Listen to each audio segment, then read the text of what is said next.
وہ ہمیں نہیں سنایا۔ اب اس حوالے سے سماعت کو کل تک ملتوی کیا گیا ہے، لیکن قاضی فائز عیسیٰ نے کہا کہ دیکھیے اگر پارٹی انتخابات درست قرار پائے تو بلے سمیت پی ٹی آئی کو سب ملے گا، یہ جاتے ہوئے ان کا نکتہ تھا۔ اور میں آپ کے سامنے کچھ اور جو ان کے آج کے ریمارکس ہیں وہ بتا دیتا ہوں۔ انہوں نے کہا کہ اگر الیکشن لڑنے کا بنیادی حق چھین لیں، جو آرٹیکل 17 کی میں بات کر رہا ہوں جس کے اوپر پی ٹی آئی کر رہی ہے، ہمارا کیس کھڑا ہوا ہے، قاضی فائز عیسیٰ بھی یہ بات مانے کہ اگر ہم کسی سے الیکشن لڑنے کا بنیادی حق چھین لیں تو اس کا مطلب کیا ہوگا؟ اس کا مطلب ہے کہ آپ جمہوریت کے پر کاٹ رہے ہیں اور آپ آمریت کو نچلی سطح پہ جانے کا موقع دے رہے ہیں۔ اب اس حوالے سے انہوں نے کہا کہ الیکشن لڑنے کا بنیادی حق ہر شہری اور ہر جماعت کا ہے۔ اب یہ سارا کچھ جب ہوا، اب سماعت چلی گئی ہے کل تک۔ اس حوالے سے الیکشن کمیشن والوں نے آج 13 جماعتوں کو، صرف سپریم کورٹ کو یہ سیٹسفائی کرنے کے لیے کہ ہم نے صرف پاکستان تحریک انصاف کے حوالے سے نہیں کیا بلکہ ہم نے دیگر جماعتوں کو بھی کیا ہے، تو آج 13 جو جماعتیں ہیں جس میں جواد احمد کی پارٹی بھی ہے، ان کو ڈی لسٹ کر دیا کہ آپ کے انٹرا پارٹی جو الیکشنز ہیں وہ ٹھیک نہیں ہوئے۔ تو آج جب قاضی فائز عیسیٰ صاحب یہ مان گئے کہ پارٹی انتخابات پر پی ٹی آئی اور الیکشن کمیشن کا پرانا جھگڑا چل رہا ہے، تو یہ ساری باتیں ہونے کے بعد الیکشن کمیشن کے وکیل کا کہنا تھا کہ جی ہم تو تمام سیاسی جماعتوں کے ساتھ جو ہے وہ یکساں رویہ رکھتے ہیں، جس پہ قاضی صاحب نے پھر سوال پوچھا کہ کیا انٹرا پارٹی انتخابات جو ہو رہے ہیں اس کے معاملے پہ باقی جماعتوں کے ساتھ بھی ایسا ہی سلوک کیا جاتا ہے؟ کہیں پی ٹی آئی کے ساتھ امتیازی سلوک تو نہیں ہو رہا؟ اب سارے دن کی سماعت کے بعد اینڈ پہ جو چیزیں ہوئیں اس سے میرا خیال ہے کہ پاکستان جو تحریک انصاف ہے ان کے لیے اچھی خبریں اس میں ہمیں دکھائی دیں۔ اچھا، اس کے بعد اب آتے ہیں مسلم لیگ نون کے حوالے سے۔ مسلم لیگ نون جو ہے ان کو آج پہلا دھچکا لگا ہے کاف لیگ کی جانب سے، اور کاف لیگ نے، اور آپ کو اندازہ ہونا چاہیے کہ جو کاف لیگ ہے اور ایم کیو ایم ہے وہ کہاں سے ان کی وہ چابی ہوتی ہے۔ آج کاف لیگ نے ایک ہنگامی اجلاس کیا اور ہنگامی اجلاس کے بعد انہوں نے یہ کہا کہ ہم نون لیگ کے ساتھ سیٹ ایڈجسٹمنٹ نہیں کریں گے، چونکہ انہوں نے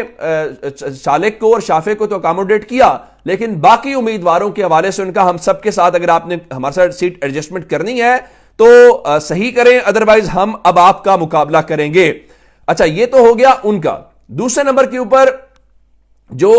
آئی پی پی ہے ان کے ساتھ بھی انہوں نے کچھ ایسا ہی کیا جس میں آپ جانتے ہیں کہ ڈاکٹر فردوس عاشق عوان والا حلقہ ہے، کل ہم نے دیکھا کہ فیاض چوہان بھاگ گئے، آج خبر یہ آئی کہ جو عامر کیانی ہیں جو تحریک انصاف چھوڑ کے آئی پی پی میں گئے تھے، ان کے حلقے کے اندر بھی یعنی 46 اور 47 دونوں کے اندر مسلم لیگ نون نے اپنے امیدوار کھڑے کر دیے ہیں، اور انہوں نے کہا ہے کہ بھائی آپ نے اگر الیکشن لڑنا ہے تو میدان میں جائے۔ جہانگیر ترین کو لودھراں سے اکاموڈیٹ نہیں کیا، علیم خان 119 کے اندر لڑنا چاہتے ہیں، نہیں اکاموڈیٹ کیا، گو کہ ان کے لیے این اے 117 خالی چھوڑا گیا ہے، اون چودھری کے لیے این اے 128 ہے وہ چھوڑا گیا ہے۔ تو یہ ساری باتیں ہونے کے باوجود جو مسئلہ ہے وہ حل ہوتا ہوا دکھائی ہمیں نہیں دے رہا اس ساری سچویشن کے اندر۔ اچھا، ایک اور بڑی انٹرسٹنگ ڈیولپمنٹ ہے لاہور کے اندر،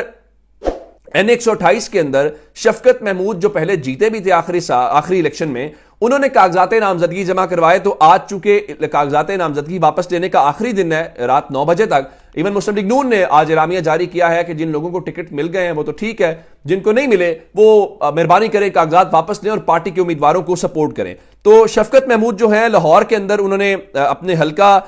جو ہے اس کے 128 سے اور پی پی 170 سے کاغذات نامزدگی واپس لے لیے ہیں، اور وہ کہہ رہے ہیں جی ہم اب کسی حلقے سے بھی انتخاب نہیں لڑیں گے۔ اس کے بعد یہ ہو گیا، اس کے بعد سبطین خان جو سابق سپیکر قومی اسمبلی ہیں ان کے حوالے سے بتایا گیا ہے کہ وہ جو ہیں وہ بھی انہوں نے اس دن پی ٹی آئی کے جھنڈا بھی رکھا تھا اور ذرا فنکاری لگا رہے تھے کہ جھنڈا سامنے رکھا تھا پی ٹی آئی کا اور کہا تھا میں آزاد حیثیت میں الیکشن لڑوں گا۔ تو پاکستان تحریک انصاف نے پی پی 88 سے ان کے خلاف بھی اپنے امیدوار کو پارٹی ٹکٹ جاری کیا، تو سبطین خان جو ہیں وہ بھی الیکشن سے آؤٹ ہو گئے ہیں۔ فاروق حبیب جو ہیں آئی پی پی میں گئے، عمران خان کے خلاف بڑی پریس کانفرنس کی، ان کے این اے 102 اور پی پی 114 سے کاغذات نامزدگی انہوں نے واپس لے لیے ہیں۔ 2018 میں جیتے تھے، پھر وزیر بنے، اور اس کی وجہ یہ ہے کہ ان کو بھی استحکام پاکستان پارٹی کا امیدوار ہوتے ہوئے مسلم لیگ نون نے اکاموڈیٹ نہیں کیا، تو سبطین نیازی، سبطین خان، شفقت محمود، فیاض الحسن چوہان، فاروق حبیب، یہ سب لوگ جو ہیں آج الیکشن سے مکمل طور پہ آؤٹ ہو گئے ہیں۔ اب صورتحال مسلم لیگ نون کی یہ ہے کہ طلال چودھری کے مقابلے میں نواب شیر وزیر جو ہیں ان کو ٹکٹ دیا گیا ہے، حالانکہ طلال چودھری نے وہ کیا کہتے ہیں کہ نااہلی بھی برداشت کی تھی، لیکن مسلم لیگ نون اب جو ہے وہ پریشانی کا شکار بھی ہے، تو اس کو سمجھ آ نہیں رہی کرنا کیا ہے۔ تو طارق عزیز کی خبر تو یہ ہے جو سینئر صحافی ہیں کہ طلال چودھری نے خود کو ٹکٹ نہ ملنے کے اوپر اپنے والد کا ٹکٹ بھی واپس کر دیا ہے، اور ان کے چچا جو ہیں چودھری اکرم وہ آلریڈی تحریک انصاف سے الیکشن لڑ رہے ہیں، اور اب خبر یہ ہے کہ وہ شاید ان کے والد آزاد حیثیت میں وہاں پہ الیکشن لڑتے ہوئے دکھائی دیں گے۔ اچھا، اب مسلم لیگ نون کی پریشانیاں اور پسینے چھوٹنے والی خبر سن لیے کہ انہوں نے ایم کیو ایم کے ساتھ کافلی کہہ رہا سیٹ ایڈجسٹمنٹ نہیں کریں گے، انہوں نے ایم کیو ایم کے ساتھ سیٹ ایڈجسٹمنٹ کرنے کی کوشش کی کراچی کے اندر، اور کراچی میں اب صورتحال یہ ہے کہ ایم کیو ایم پاکستان جو ہے وہ این اے 242 سے چاہتے تھے کہ وہاں پہ مصطفیٰ کمال جو ہیں وہ ٹکٹ لڑیں، لیکن ان کو بھی ٹکٹ جو ہے وہ پیچھے ہٹے اور ان کو موقع دیں، لیکن انہوں نے اپنا ٹکٹ جمع کرایا ہے، جس کے بعد شہباز شریف جو ہے این اے 242 کراچی سے اب مکمل طور پہ